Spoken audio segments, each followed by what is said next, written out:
Soy Grecia Quirós, alcaldesa de Uruapan y viuda de Carlos Manso.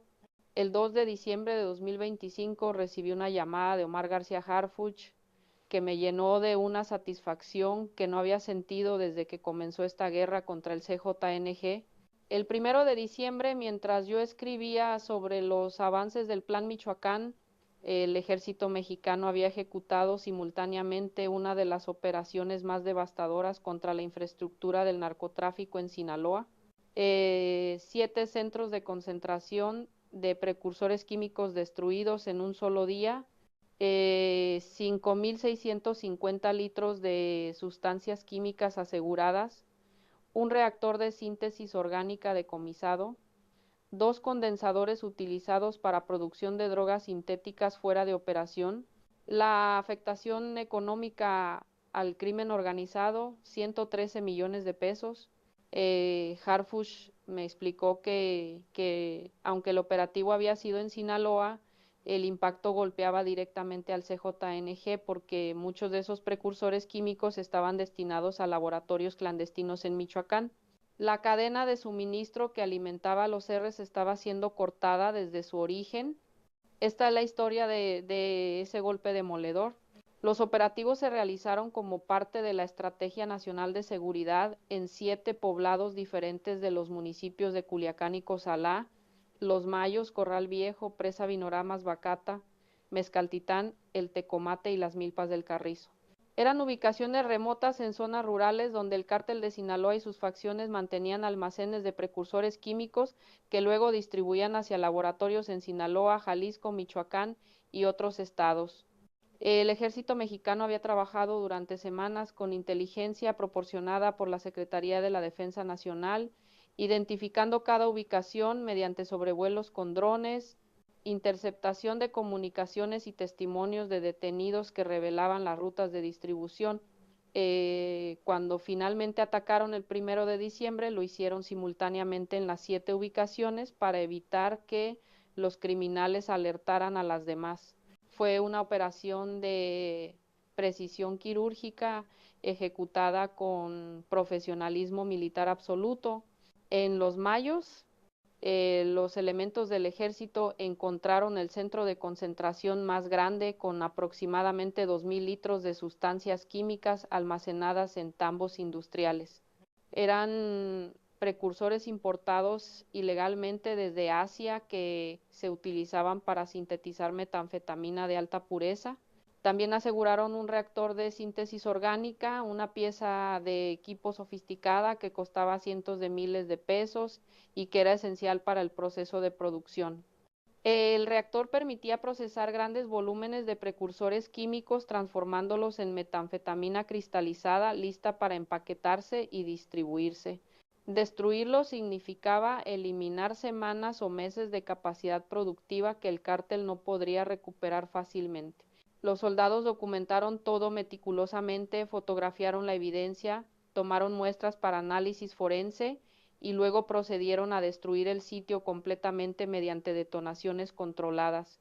En Corral Viejo encontraron 1.500 litros adicionales de sustancias químicas junto con 2 condensadores industriales utilizados en el proceso de destilación de drogas sintéticas. Los condensadores eran equipos especializados que enfriaban vapores químicos, permitiendo que se condensaran en forma líquida, un paso crítico en la producción de metanfetamina de alta calidad. Sin condensadores funcionales, los laboratorios clandestinos no podían operar eficientemente.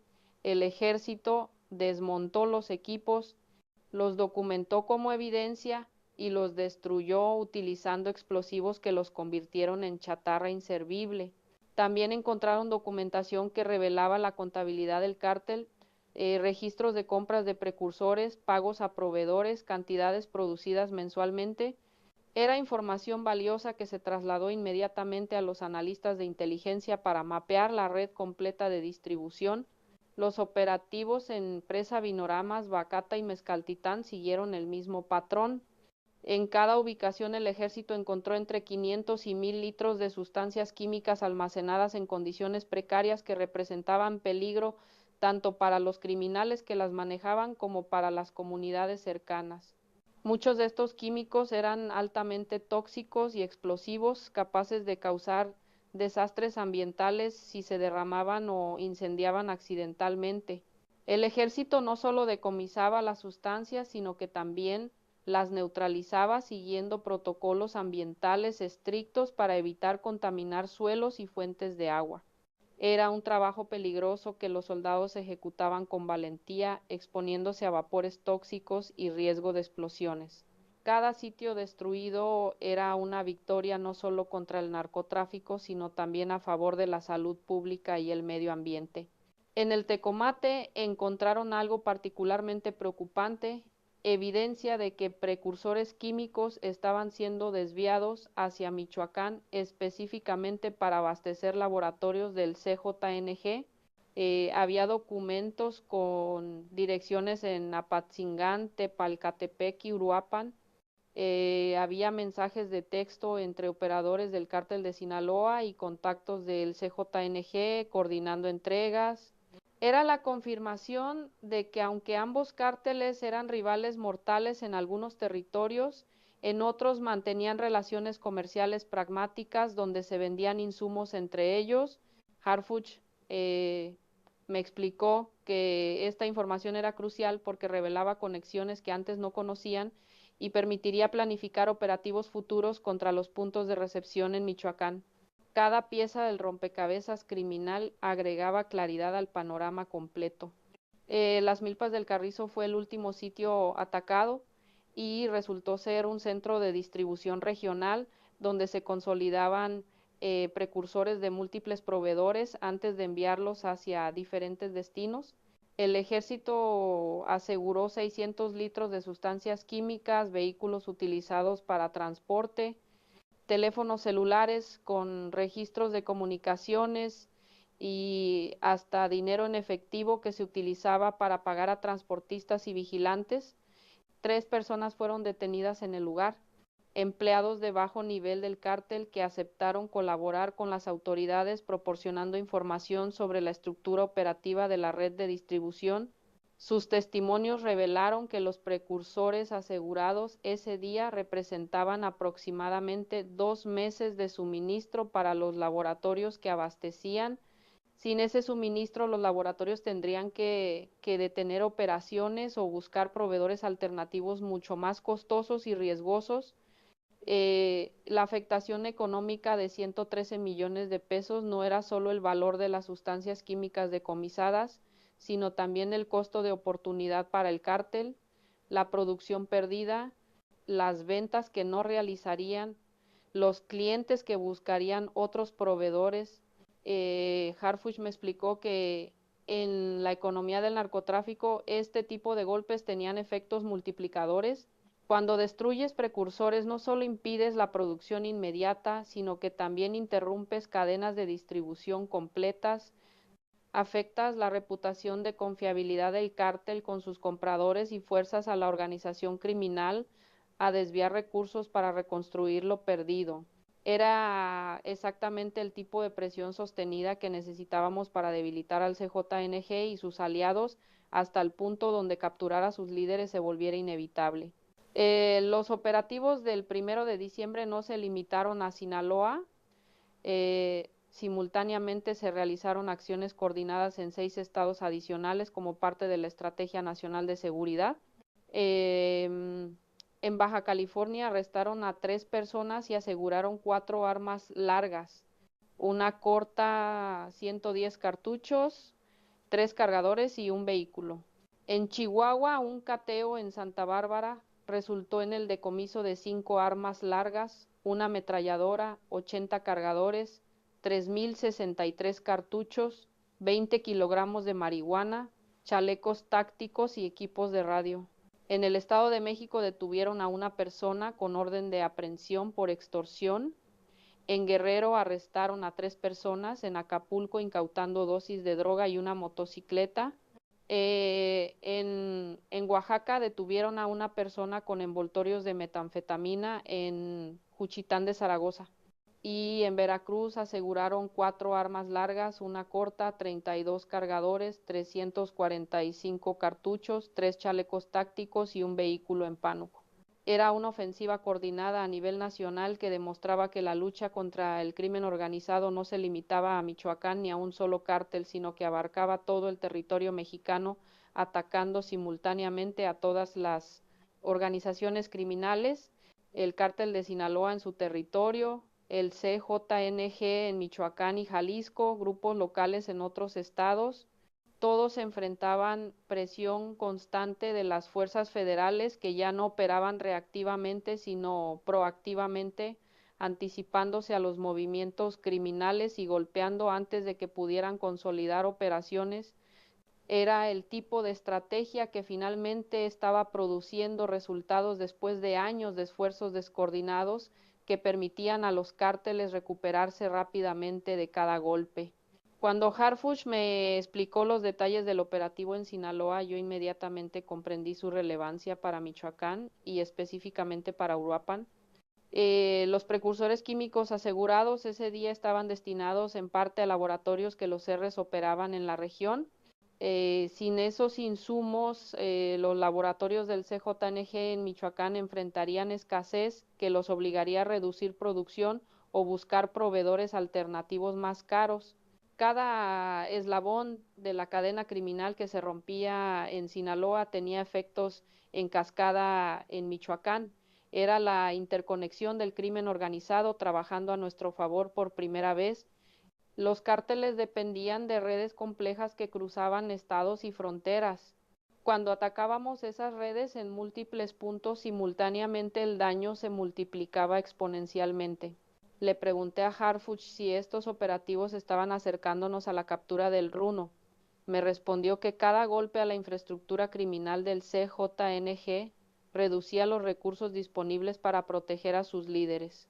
El Runo necesitaba dinero constante para pagar a los sicarios que lo protegían, para mantener las casas de seguridad donde se escondía, para comprar la lealtad de informantes que le alertaban sobre movimientos de autoridades. Cuando destruíamos laboratorios, decomisábamos precursores químicos, interceptábamos cargamentos de droga, estábamos cortando las fuentes de ingresos que financiaban su seguridad personal. Cada millón de pesos que el CJNG perdía era un millón menos disponible para mantener la red de protección alrededor del Runo. Eventualmente esa red se volvería tan frágil que se rompería y entonces lo capturarían. Los 113 millones de pesos en afectación económica al narco en Sinaloa se sumaban a las 22.9 toneladas de droga decomisadas durante el Plan Michoacán, a los 113 millones más por la cocaína asegurada por la Marina, a los millones adicionales por los laboratorios destruidos en Michoacán.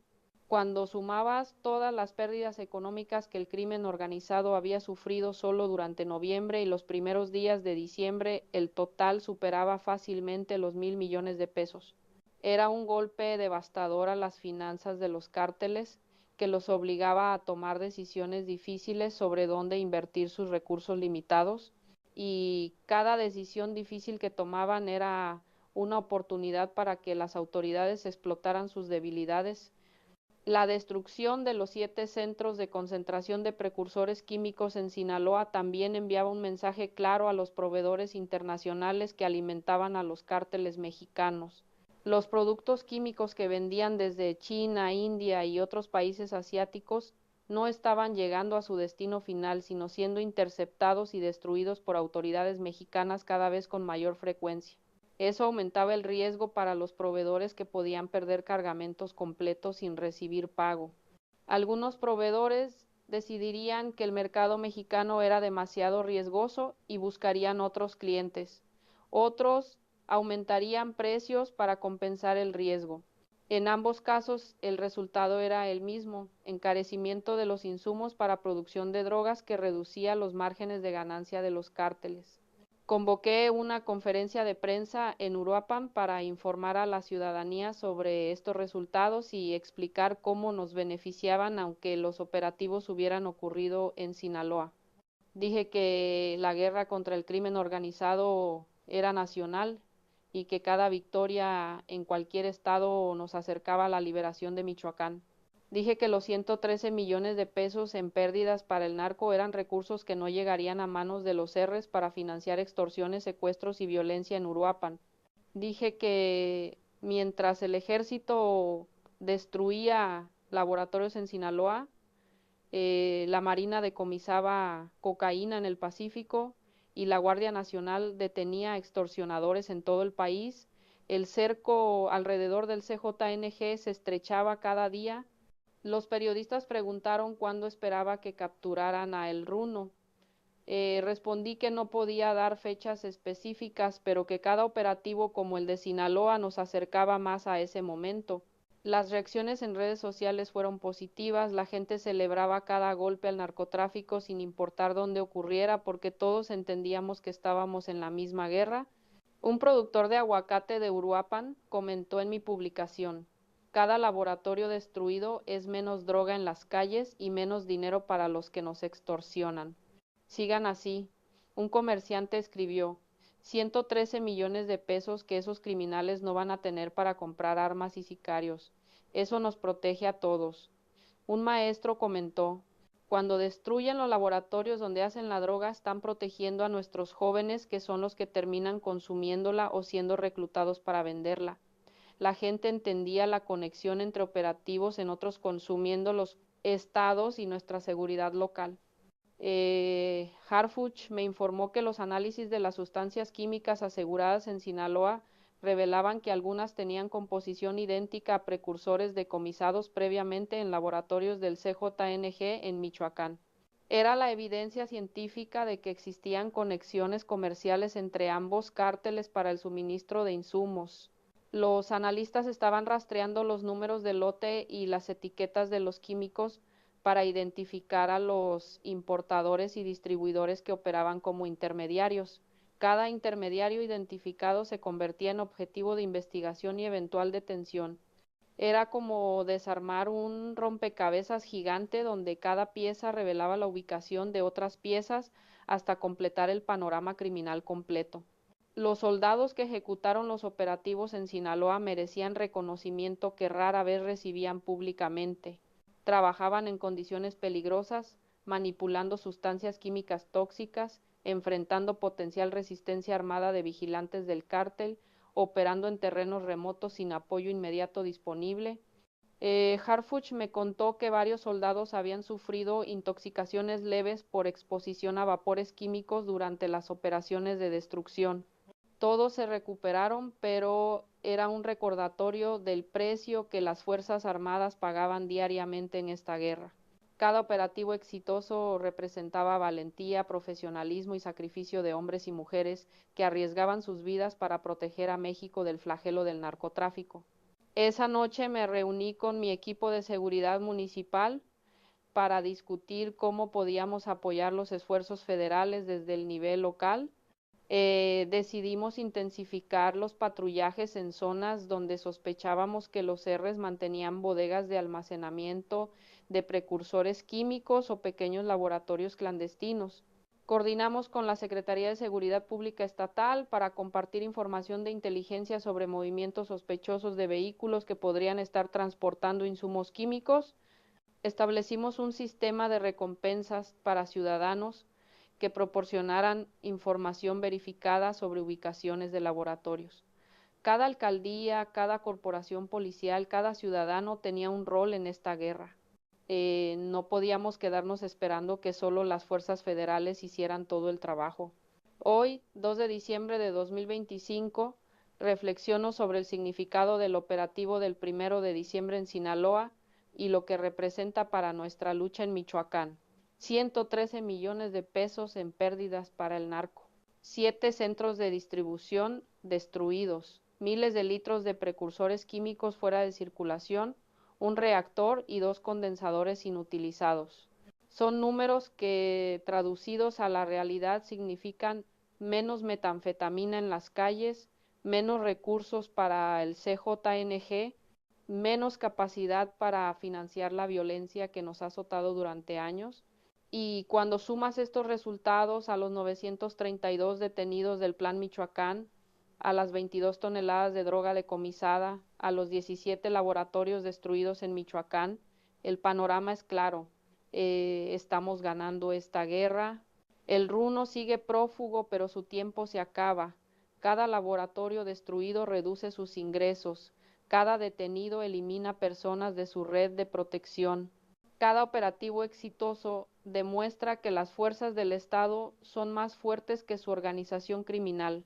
Y cuando finalmente caiga, cuando lo vea esposado y derrotado, podré decir que el sacrificio de Carlos no fue en vano, que su muerte despertó una respuesta del Estado mexicano que transformó Michoacán y golpeó al crimen organizado más fuerte de lo que habían sido golpeados en décadas. Los 113 millones de pesos perdidos por el narco en Sinaloa son parte de esa venganza justa contra quienes destruyen familias y comunidades con su veneno. No soy heroína, soy simplemente una viuda que entendió que la guerra contra el crimen organizado se pelea en múltiples frentes simultáneamente. Sinaloa, Michoacán, Jalisco, Guerrero, todos son campos de batalla en la misma guerra. Cada laboratorio destruido en cualquier estado debilita al enemigo en todos los estados. Cada golpe económico al narco reduce su capacidad de operar en todo el territorio nacional y cada día que mantenemos esta presión coordinada es un día más cerca de la victoria final. Seguiremos adelante porque Carlos no murió para que nos rindiéramos. Seguiremos adelante porque 113 millones de pesos en pérdidas para el narco son 113 millones de razones para creer que podemos ganar. La guerra continúa, pero ahora sabemos exactamente cómo ganarla, golpe tras golpe, operativo tras operativo, hasta que el crimen organizado comprenda que México ya no es territorio donde pueden operar con impunidad. Hasta ese día la lucha no se detiene. El 3 de diciembre por la mañana, Harfuch me llamó con información que conectaba directamente el operativo de Sinaloa con acontecimientos en Michoacán. Durante la madrugada, elementos de la Guardia Nacional habían interceptado un camión en la carretera Uruapan-Apatzingán que transportaba precursores químicos. El conductor confesó bajo interrogatorio que el cargamento venía desde Sinaloa y estaba destinado a laboratorios del CJNG en la región de Tierra Caliente. Era la confirmación tangible de que la destrucción de los 7 centros de concentración en Sinaloa había obligado a los Rs a buscar rutas alternativas de suministro utilizando cantidades más pequeñas transportadas por carretera en lugar de los grandes almacenes que ahora estaban destruidos. El conductor también reveló que los precios de los precursores habían aumentado drásticamente en el mercado negro debido a la escasez causada por los operativos federales. Era exactamente el efecto económico que buscábamos. Los análisis de inteligencia financiera mostraban que el CJNG estaba enfrentando una crisis de liquidez sin precedentes. Las pérdidas acumuladas durante noviembre y los primeros días de diciembre, que superaban los 1,000 millones de pesos entre droga decomisada, laboratorios destruidos, precursores asegurados y dinero en efectivo incautado, estaban forzando a la organización criminal a tomar medidas desesperadas. Harfuch me explicó que habían detectado comunicaciones interceptadas donde operadores del CJNG discutían la necesidad de aumentar las extorsiones para compensar las pérdidas, pero cuando intentaban aumentar las cuotas se encontraban con que los comerciantes ya no pagaban con la misma docilidad que antes porque sabían que las autoridades finalmente los estaban protegiendo. Era un círculo vicioso para el cártel, necesitaban más dinero pero tenían menos capacidad de generarlo. La destrucción del reactor de síntesis orgánica en Sinaloa había tenido un impacto particularmente significativo porque ese tipo de equipo no se podía reemplazar fácilmente. Costaba cientos de miles de pesos, requería importación clandestina desde el extranjero, necesitaba personal especializado para operarlo correctamente. Los expertos estimaban que le tomaría al cártel entre 3 y 6 meses conseguir e instalar un reactor de reemplazo, asumiendo que lograran encontrar proveedores dispuestos a vender después de ver que el gobierno mexicano estaba destruyendo sistemáticamente esta infraestructura. Durante esos meses, la capacidad de producción de metanfetamina de alta calidad estaría severamente limitada. Los laboratorios podrían seguir produciendo usando métodos más rudimentarios, pero el producto resultante sería de menor pureza y por lo tanto menos valioso en el mercado. Los dos condensadores destruidos en Corral Viejo presentaban un problema similar. Eran equipos especializados de ingeniería química que no se vendían en ferreterías ni se podían fabricar artesanalmente con la misma eficiencia. Sin condensadores adecuados, los laboratorios clandestinos perdían entre 30 y 40% de eficiencia en sus procesos de destilación.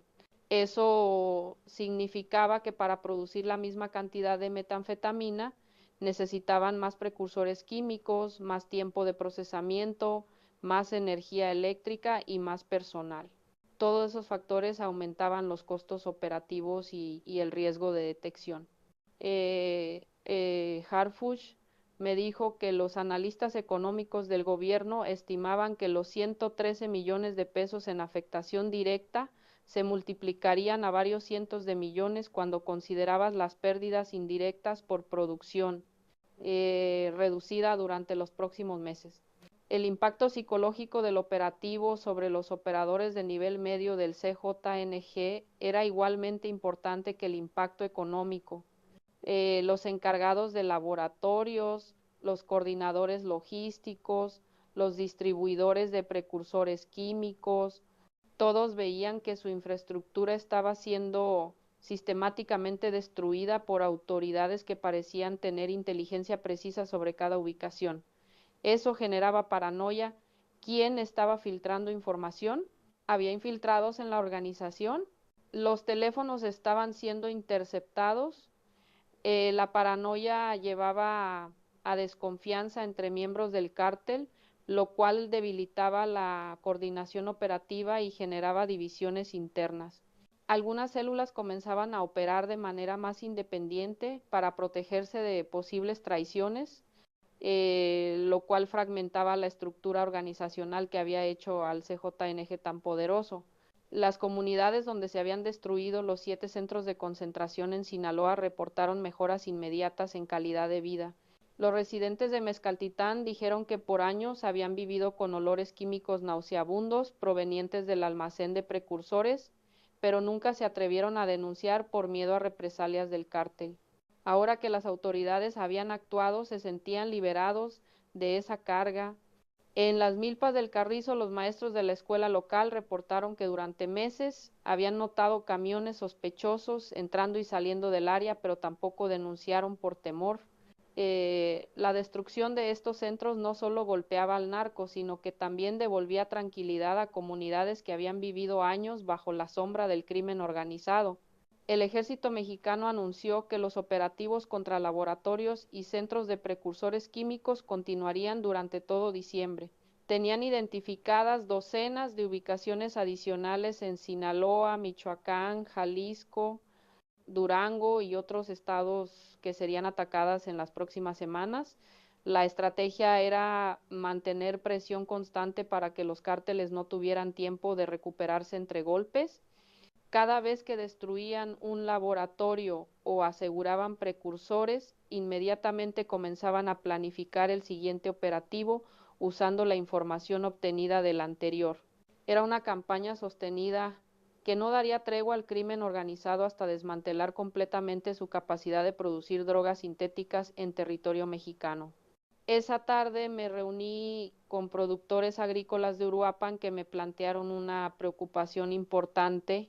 Dijeron que aunque celebraban los golpes al narcotráfico, temían que el CJNG intentara compensar sus pérdidas aumentando la presión sobre el sector aguacatero mediante secuestros, robos de cosechas y extorsiones más agresivas.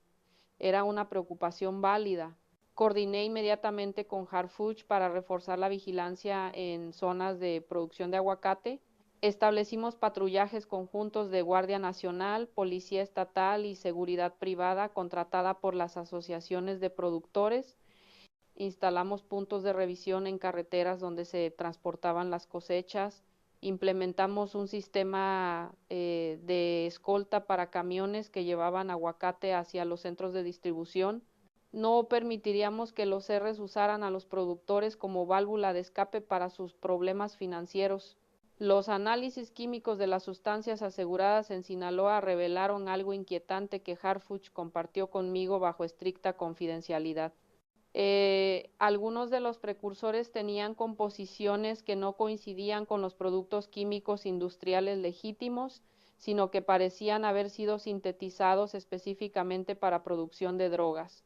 Eso sugería la existencia de laboratorios especializados posiblemente en China o India que fabricaban precursores diseñados para evadir controles de exportación y que luego se vendían exclusivamente a cárteles mexicanos. Era un nivel de sofisticación en la cadena de suministro criminal que requeriría cooperación internacional intensificada para combatir. Harfuch estaba coordinando con la DEA estadounidense y agencias de otros países para rastrear el origen de estos precursores sintéticos y desmantelar la red de productores y distribuidores. Hoy, 3 de diciembre de 2025, 2 días después del operativo en Sinaloa que destruyó 7 centros de precursores químicos y causó 113 millones de pesos en pérdidas al narco, puedo ver claramente cómo cada pieza de esta guerra compleja se conecta con las demás. Los laboratorios destruidos en Sinaloa reducen el suministro de precursores a Michoacán. Eso obliga a los Rs a buscar rutas alternativas más riesgosas donde son interceptados por la Guardia Nacional. La escasez aumenta precios en el mercado negro, reduciendo los márgenes de ganancia del CJNG. Las pérdidas económicas limitan su capacidad de pagar sicarios y sobornar funcionarios, y todo eso nos acerca cada día más a la captura del Runo porque su red de protección se debilita con cada golpe que recibe su organización. Los 113 millones de pesos perdidos por el narco son solo el comienzo de las pérdidas que infligiremos durante diciembre. No soy heroína. Soy una viuda que aprendió a ver esta guerra como un tablero de ajedrez, donde cada movimiento en Sinaloa afecta posiciones en Michoacán y viceversa. Los 113 millones de pesos decomisados ayer se convertirán en 200 millones mañana, cuando el ejército ataque los siguientes objetivos. Los 7 centros destruidos se multiplicarán a 20, luego a 50, hasta que no quede infraestructura criminal operando en territorio mexicano. Carlos murió peleando contra este enemigo y yo continúo su batalla usando cada herramienta disponible, mi voz para mantener presión pública, mi posición para coordinar con autoridades federales, mi dolor convertido en determinación inquebrantable. Seguiremos golpeando al CJNG en Sinaloa, Michoacán, Jalisco y donde sea que operen hasta que el Runo caiga y hasta que el último laboratorio sea destruido. La guerra continúa, pero cada día estamos más cerca de ganarla definitivamente. La noche del 3 de diciembre recibí un mensaje encriptado de Harfuch que me hizo saltar de la cama. La inteligencia militar había confirmado que el Runo estaba intentando moverse desde su escondite actual en la sierra de Michoacán hacia Jalisco. Habían interceptado comunicaciones donde coordinaba el traslado con operadores del CJNG en Guadalajara. El motivo era claro, la presión del Plan Michoacán había convertido a Michoacán en territorio demasiado peligroso para él y buscaba refugio en territorio donde el cártel tenía más control. Eh, las fuerzas especiales de la Marina estaban siendo posicionadas en las rutas más probables que utilizaría para el traslado. Harfuch me dijo que las próximas 48 horas serían críticas. Si el Runo se movía y cometía un error, lo capturarían. Si permanecía escondido, continuarían estrechando el cerco hasta dejarlo sin opciones. De cualquier forma, su tiempo se acababa. El 4 de diciembre amaneció con noticias de otro operativo exitoso. Durante la madrugada, elementos del ejército habían localizado y destruido 2 laboratorios clandestinos de metanfetamina en la región de Apatzingán. No eran laboratorios grandes como algunos destruidos anteriormente, pero eran funcionales y producían aproximadamente 50 kilogramos de droga mensualmente. En los laboratorios aseguraron equipos de procesamiento, precursores químicos, producto terminado listo para distribución y documentación que revelaba que estos laboratorios específicamente abastecían a células de los Cerres en Uruapan y municipios circundantes. La destrucción de estos laboratorios significaba que la metanfetamina que los Cerres vendían en mi ciudad ya no estaría disponible.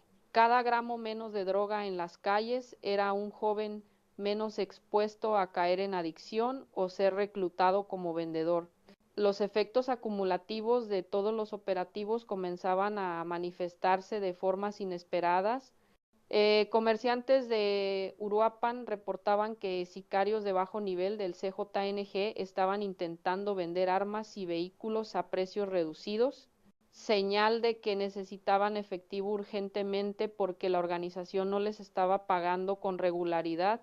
Algunos halcones habían abandonado sus puestos de vigilancia simplemente dejando de presentarse a trabajar. Distribuidores de droga al menudeo buscaban proveedores alternativos porque sus contactos habituales con los R's ya no tenían producto disponible. Era el colapso lento pero inexorable de una estructura criminal que había dominado Uruapan durante años. No era un colapso dramático con explosiones y tiroteos, sino un desmembramiento gradual donde cada pieza se desprendía hasta que la estructura completa perdía cohesión. Harfuch me explicó que este tipo de colapso organizacional era exactamente lo que buscaban. Cuando capturas o matas a un líder del cártel, inmediatamente es reemplazado por otro y la organización continúa operando. Pero cuando destruyes sistemáticamente la infraestructura económica, cuando eliminas las fuentes de ingresos, cuando haces que el negocio criminal deje de ser rentable, entonces la organización se desintegra desde dentro porque sus miembros desertan voluntariamente al ver que ya no hay dinero.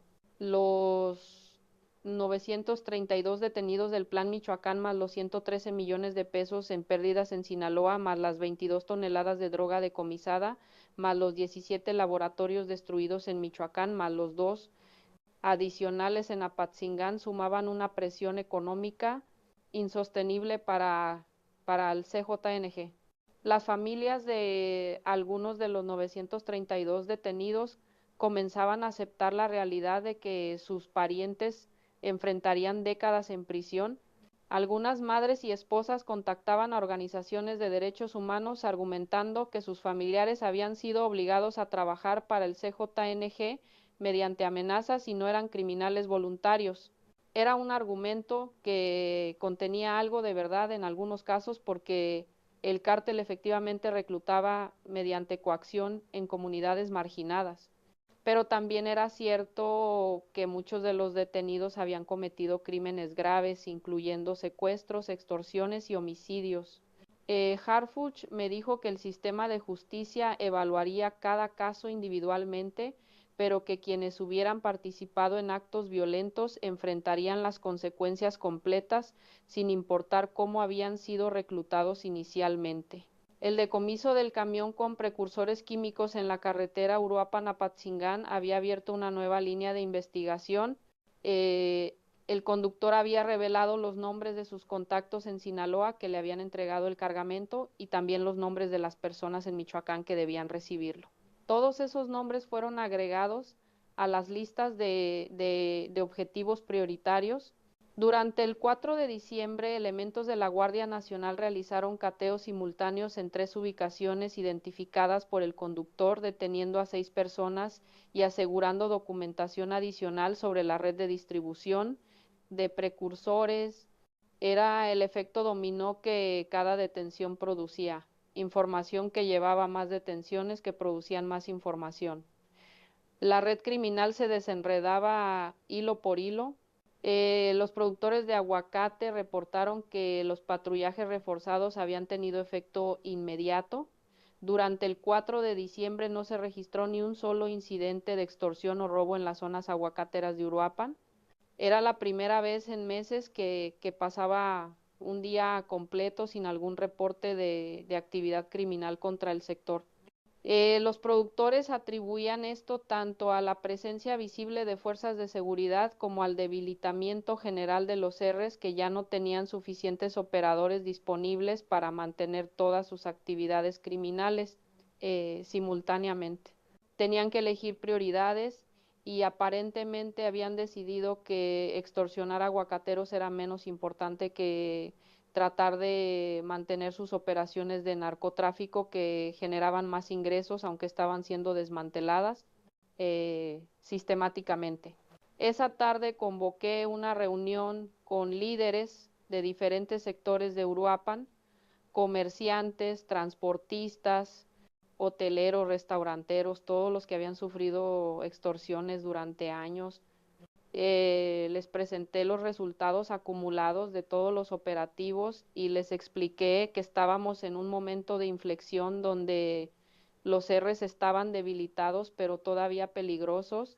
Les pedí que mantuvieran la denuncia de cualquier intento de extorsión, que no se dieran a las amenazas, porque ahora las autoridades finalmente respondían.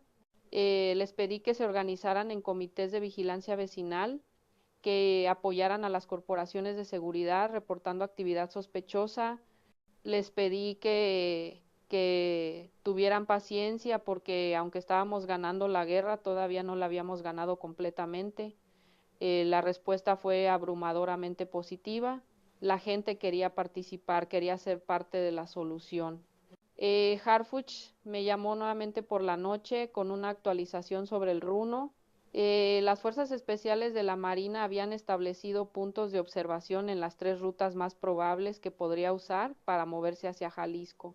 Equipos de vigilancia aérea con drones de última generación monitoreaban los movimientos en las zonas donde se sospechaba que estaba escondido. Analistas de inteligencia revisaban cada comunicación interceptada buscando pistas sobre sus planes. Todo el aparato de seguridad nacional estaba enfocado en capturarlo antes de que lograra salir de Michoacán. Harfuch me dijo que sentía que esta vez realmente lo tenían acorralado, que el Runo estaba cometiendo errores, forzado por la desesperación de verse cercado.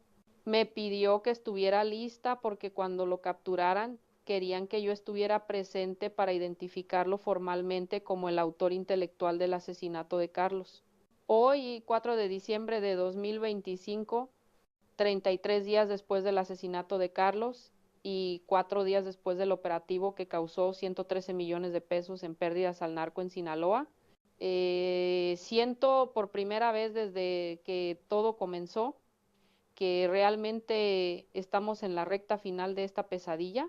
Los Rs están colapsando, los laboratorios están siendo destruidos uno tras otro, las rutas de suministro de precursores están cortadas, los sicarios desertan o son capturados, los operadores financieros están siendo rastreados y el Runo está acorralado intentando escapar, pero encontrando que cada ruta posible está bloqueada por fuerzas federales que lo esperan.